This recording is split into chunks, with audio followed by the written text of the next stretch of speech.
Hi, and welcome to this week's Real Talk with Amanda. I'm Amanda Hammett, and I'll be answering your life's toughest questions as the cool big sister that you don't have. And guess what? This week we're going to talk all about procrastination and how to get it done when you've got all these end of semester papers and projects that you've got to get finished in just a short amount of time. So stay tuned. We're going to talk all about it next.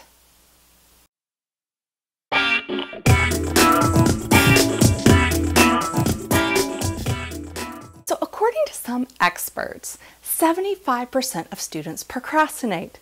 Hello, I think that number is super low, at least in my own personal experience. I think it's closer to 95%. But hey, what do I know? They're the experts, right? Most people say that procrastination is done out of pure laziness. But I completely disagree.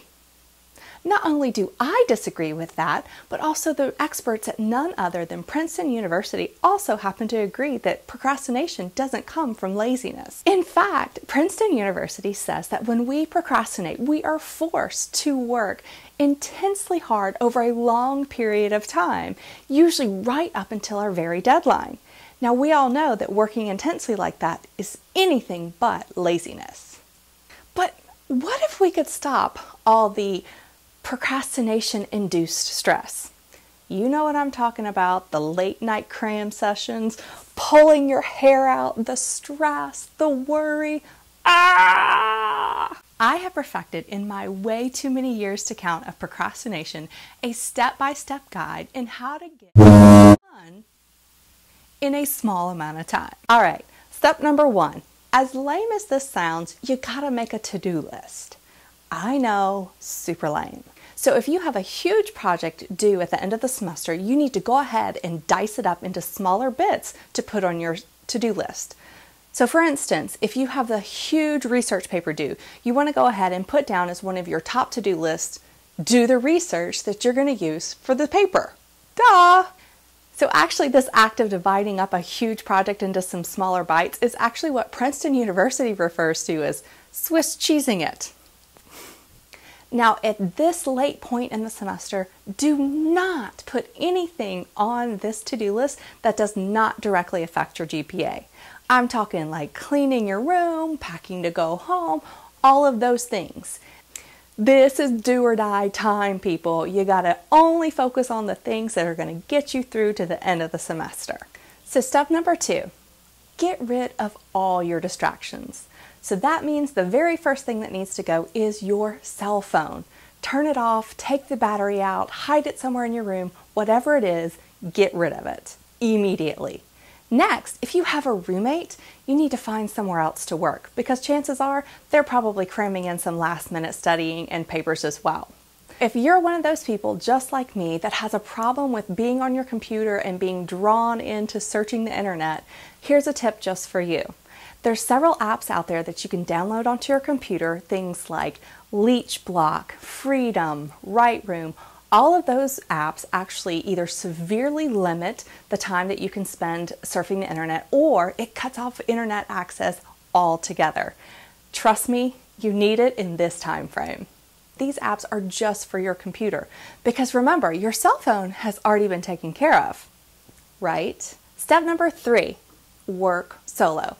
I know it sounds like a really awesome plan to meet your friends at the library. You guys are going to be super productive. You're going to get stuff done. You're going to study. No, you're not. Trust me. My first 2 years of college, that was exactly how I studied. I met my friends at the library, but we spent a lot of time figuring out what we were going to do that night, what we were going to wear that night, all those fun things.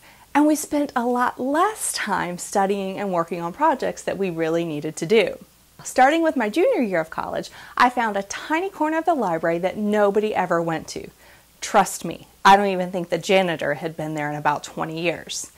And that was my place to really buckle down and get done.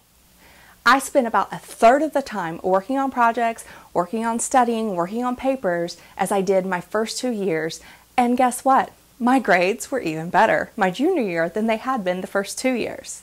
And it was all because of that focused study time. All right, step number 4. You need to take timed work breaks.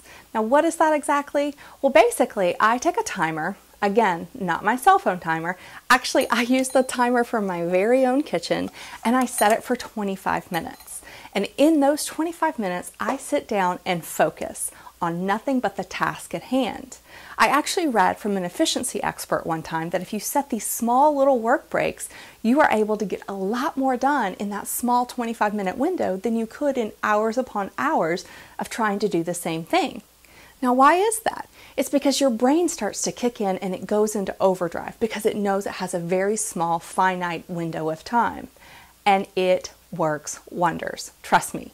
Now, at the end of those 25 minutes, when your timer goes off, go ahead, take a little break, maybe do some stretching, but only for about 5 minutes. Then you want to go ahead and set your timer again for another 25 minutes. You will be amazed at how much you get done. Trust me, I totally thought this would never work, but it is genius. So when I have a super tight deadline and I got some serious work to crank out, I bust out my headphones and I go to a free website called simplynoise.com. That website has been a sanity saver for me. Sometimes when I've got some crazy deadlines looming and I just can't seem to get things done, I do all 4 of the things I've already told you, and then I add in the white noise and my headphones, and I can block everything else out. In fact, about a year ago, when I was struggling to get my book, Faceplant, Lessons for When Life Trips You Up, written, I gave myself a really tight deadline of 1 week to write the book from start to finish. These headphones and simplynoise.com saved my life. Literally. All right, so that is my A to your procrastination cue this week. So in the comments below, I want to hear all about the best ways that you've found to combat procrastination so far. And if you're one of those people who's not found a good way to combat your procrastination habit so far, why don't you go ahead and tell us about one of the steps that you're going to go ahead and implement today to help you combat procrastination. If you like this video, go ahead and like it. And don't forget to share it with your procrastinating friends. And as always, keep your questions rolling on in. You never know. Next week, I might even be answering your life's toughest questions. Until then, I'm Amanda Hammett, and this has been Real Talk with Amanda.